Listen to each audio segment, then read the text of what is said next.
ನಮಸ್ತೆ. ನಾವಿವತ್ತು ವಿಶೇಷಪ್ಪ ಏನಂದ್ರೆ ಪೂರ್ವ ಸಭೆ ಕಾರ್ಯಕ್ರಮಕ್ಕೆ ನಾವಿವತ್ತು ಸ್ವಾಗತವಾದ ಜ್ಯೂಸ್, ವೆಲ್ಕಮ್ ಜ್ಯೂಸ್ನ ಮಾಡಿದ್ದೀವಿ.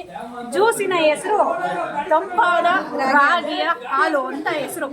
ಇದು ನಮ್ಮ ತಯಾರಿಸಿರೋರು ನಮ್ಮ ಶರಣಮ್ಮನವರು.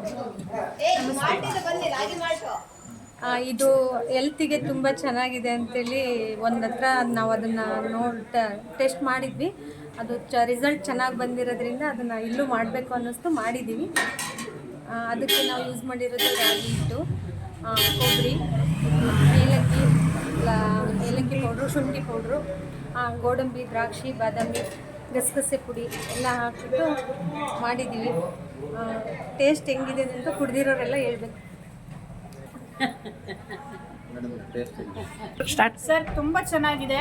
ನಾವು ಇದನ್ನು ಕುಡಿದ್ರೆ ತುಂಬ ಆರೋಗ್ಯಕ್ಕೂ ಒಳ್ಳೆಯದು. ಯಾಕಂತಂದರೆ ರಾಗಿನ ನಾವು ನೆನೆ ಹಾಕಿ ಮತ್ತು ಆರ್ಗ್ಯಾನಿಕ್ ಬೆಲ್ಲ ಹಾಕಿದ್ದೀವಿ, ಪರಿಶುದ್ಧವಾದದ್ದು, ಮತ್ತು ಡ್ರೈ ಫ್ರೂಟ್ಸು ಹೆಲ್ತಿ. ನಾವೇನಾದ್ರು ಊಟ ಏನಾದ್ರು ತಿಂದೇ ಟೈಮಲ್ಲಿ ಜ್ಯೂಸ್ ಕುಡಿದ್ಬಿಟ್ರೆ ಹೆಚ್ಚು ಕಡಿಮೆ 1 ಡೇನ ನಮಗೆ ಎನರ್ಜಿನ ತುಂಬುವಷ್ಟು ಪವರ್ಫುಲ್ ಆಗಿದೆ ಇದು.